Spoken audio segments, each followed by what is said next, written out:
museums for everyday use.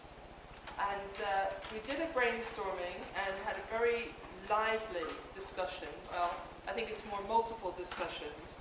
And we came up with 5 areas, first of all, that we thought were really important about creating a new identity for museums as places where you would come every day. And those was basically, firstly, looking at the spaces that we have. And I'll come back to the 2 we worked up in more detail. Looking at the spaces that we have, having conversations and opportunity for interaction with visitors actually in the museum and also online. Events we thought were very important in terms of making a museum a place that was relevant to people and that people came and were very active. We looked at presence out with the walls, so both online and our outreach activities, so things that museums do outside actually helps people to feel that we're not just a building over there, but a place that has meaning in their lives and is a step towards making the museum an everyday place. You can see the discussions were very wide-ranging. And then we also touched on operational issues, and these were ones that people felt very strongly about. The idea that came up quite a lot through discussions yesterday and today about looking at our opening hours and whether they match the times when people actually want to come and see us. And also the role of all staff, particularly front of house, in being hosts at the museum and welcoming people there. Now, I have to say, in terms of staff training and opening hours, I think probably people felt that that was one of the most important things, but actually that it was possibly one we had the least power to influence specifically.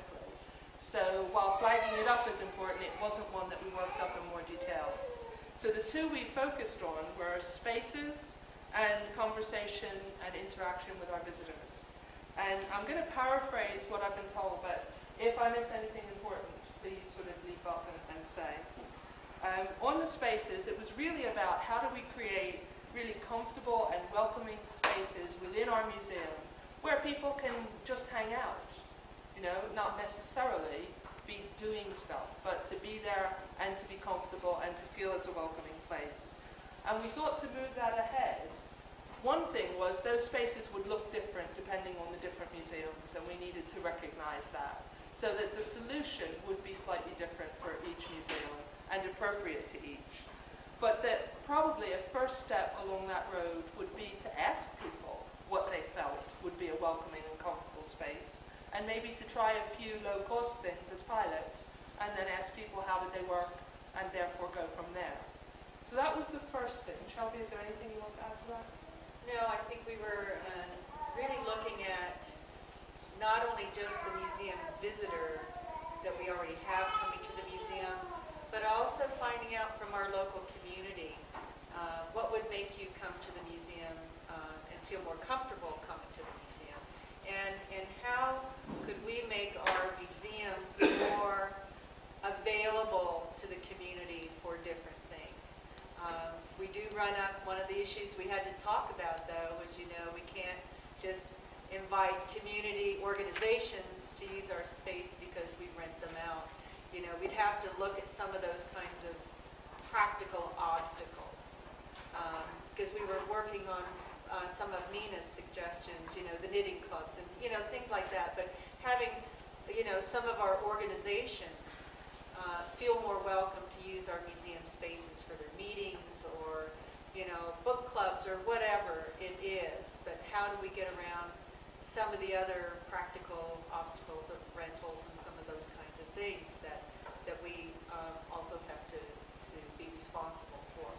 But the other thing is creating possibly in that a space. A lot of museums don't have coffee shops or something that can keep people in that space a little longer. So looking at some of those ways of just providing some comfort services. One suggestion was our restrooms. Some restrooms are better than others, and that came up as another thing that would require some CIP time, of course. But I think it's just kind of looking at not just the museum visitor we already have, but how to get more visitors to our museum, especially from our local communities, who feel comfortable coming to the museum, that don't feel that it's just an elitist institution, but also how some of the members in our communities can be using the facilities for other purposes. So that was one thing. And then the other bit that we worked, because we broke up into two groups in our table, we were a bit anarchist here. And the other one was about the conversation and interaction that the museum and the visitor have, that dialogue. And one of the ideas that came up was maybe a member of staff being a visitor advocate at exhibit meetings. I think it was discussed whether we could invite members of the public into exhibit meetings, and decided that maybe an advocate was a good way to go. I don't know if there's anything else you'd like to add to that, Nicholas, or anyone from the group? I mean, I think we were kind of thinking about it on a twofold level.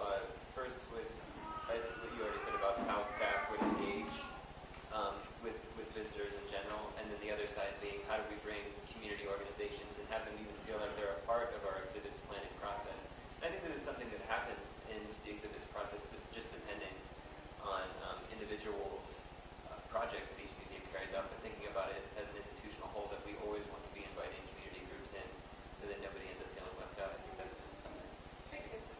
So that was us. Oh, sorry.